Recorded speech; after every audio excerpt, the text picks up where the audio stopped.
Welcome to the Real News Network. I'm Paul Jay. We're at Bretton Woods, New Hampshire. We're talking to Orville Schell, one of America's foremost China experts.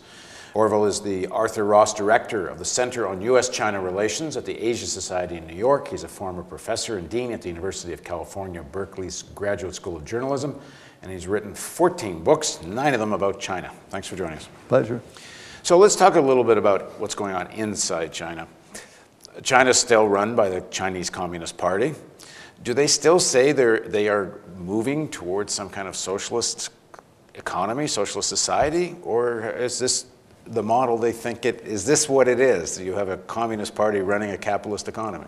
Well, it's a very interesting question of what manner of beast is China and its economy now. They call it socialism with Chinese characteristics. Other people call it authoritarian capitalism, Leninist capitalism. There are many monikers for it. But what it is in reality is a kind of a very curious hybrid between certain highly marketized sections of the economy. Big state-owned enterprises still owned and controlled by the government, but operating in more or less by market rules, and has the virtue, which we have discovered in the recent economic collapse in America and around the world, of having a great deal more control ability. So we used to think of China, 5-year plans, centralized economies as very retro, something that grew long since dusty on the shelf and out of date and rigid, brittle. But now, actually, we've come a full circle around after the economic collapse, I think, to look at China through a different lens, namely that by maintaining certain kinds of almost authoritarian control, and by not letting market forces run so free, they've actually come out in a much better condition than they went into this crisis. And the US and other more open markets have suffered. So there's a paradox and a shift in thinking about models of development and what works and what doesn't work. Some of the things that were considered achievements of socialist China were things like a healthcare system, where pretty well everybody had access to a doctor. That seems to be more or less gone now. When I was in China last, I was told that if you work at a state-owned factory, the real cost of a doctor's appointment might be a month's salary, even though it's not supposed to be. There's just so much under-the-table payments that wind up actually happening. The other thing was educational system. It was accessible to everyone. Now you read stories of people who are life savings are going in to pay for a kid to go to university, and if they don't make it to university, some kids are committing suicide because you don't have a future without the education. So some of that characteristics seems to have been lost in all this. What's your sense of what does the leadership say? Is this supposed to be some stage of getting to a more equitable society, or I don't know, I guess, or what? Well, I don't think anybody would describe China now as a more equitable society. In the good old days of Mao, it was equitable in the sense everybody was poor, but equal. I think the Chinese leadership is extremely worried by the fracture lines that have developed between rich and poor, urban, rural, worker, management class.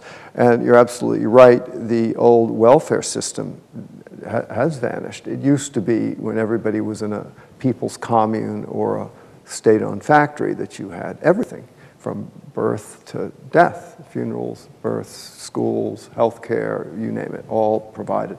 Now, of course, all that has been lost, and they're trying to reconstruct a new welfare system, something on the line of an open society or a Western American society, but it's very, very difficult and very, very costly.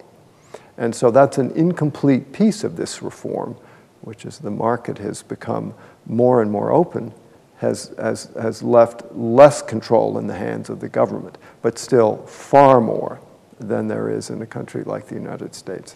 With this enormous amounts of capital China has, which they're investing all over the world, is that what one would wonder, why aren't they putting more money then into building up more of this kind of social infrastructure, which would also to some extent increase the internal demand equation, because if people didn't have to spend so much money on doctors and schooling, they'd be buy more commodities, which would give them a better domestic market. But they seem very focused on this buying up around the world. Well, this is a question that China itself is now debating of why aren't they investing more in their own social infrastructure. They have invested in their hard infrastructure very aggressively: ports, airports, highways, trains, bridges, tunnels, things like that. And they've done a pretty extraordinary job. There's some particularly unique characteristics of the Chinese system in that it captures dollars. It kind of turns them into renminbi, the Chinese currency, and then it has to do something with those dollars because it doesn't have a convertible currency. So then it has to park those dollars someplace, and really the only place to put them is outside the country. That's why you find this exporting of foreign currency. But the economy's done very well, and they do have massive reserves. And they're roaming the world now to find higher yield investments for them. So some of the people we've interviewed previously about China who follow some of the things going on, especially with the strike struggles that have been happening for higher wages, and there's been in some of the factories, particularly in the bigger cities, trying to move away from more state-controlled unions, and there's more demand for independent unions. What's happening on that whole front? Well, China's going to be very loath. They have one union, the All Chinese Federation of Labor Unions, and they're going to be very loath to allow free unions to arise anytime soon, because they do not smile kindly on any independent organizations that might challenge the party. That goes for civil society, it goes for political parties. So there was some labor activity over the past year agitating for higher wages, and interestingly, the Chinese government, recognizing that this was a flashpoint that could lead to social instability, did support the increase in wages. But it was interesting that it was initially only for factories owned by Japanese, Taiwanese, and foreigners. They kind of bleed the foreigners a little. But nonetheless, the principle was established that unhappy workers could get some sort of satisfaction. So it remains to be seen how this will come out in the future. The potential, during the height of the crisis, meaning the Western crisis, there was quite a bit of unemployment in China. We saw stories of whole cities where people were starting to go back to the countryside because there just weren't enough jobs. Has that changed, or how much have they come out of that? Well, I mean, China's dilemma during the economic crisis, global crisis, was that, of course, they depend heavily on exports for employment. And when the United States became unraveled with the housing bubble and people stopped buying, no more credit, it really did affect China. So you had a lot of these factories filled with migrant laborers were laying off laborers, going on half shift, closing down. And a lot of these people had to go home, back to the countryside. But in fact, they're redundant there. They're not needed there. In the countryside. So it was a tremendous dislocation. The only beneficial part of it was that a lot of these migrant laborers who'd been to the big city, learned more sophisticated ways and something about business, then did starting businesses back in their rural areas. So there was some modest benefit, but actually it was quite a dislocation. The price of food is skyrocketing around the world, and it must be in China as well. The Chinese authorities look at what happened across the Arab world and northern Africa, and they see millions of people in the streets demanding not just economic issues, but demanding political rights, very much about democracy. What effect has this been having in China? Well, inflation is quite high, particularly in food in China, and the party's very, very worried about this because this is the precursor to everything that ever happens in China by way of social instability.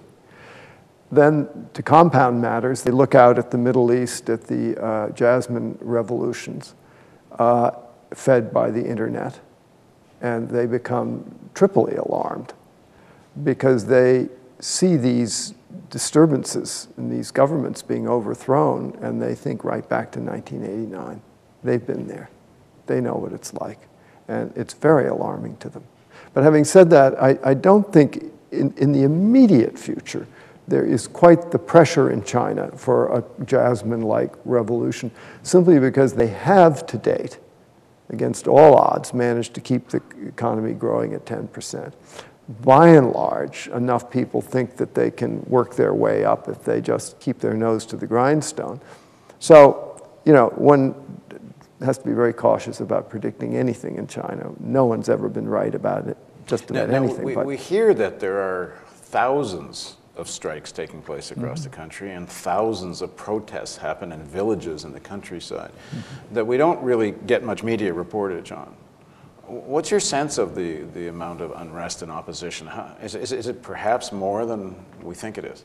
I think there's a huge amount of unrest locally in different areas for different reasons. People whose lands have been confiscated by government projects, people whose villages have been polluted, corrupt officials, et cetera, et cetera. There are literally thousands of these sort of insurgents or demonstrations or some kind of social unrest. But they're localized, and the media doesn't report them nationally. And so there never gets to be knit together in any kind of a fabric of a national movement. This is the great anathema and fear of the party. And this is where the internet, if not controlled, could change things. This is where the internet is terrifying, because you could have people in one part of the country hooking up with others.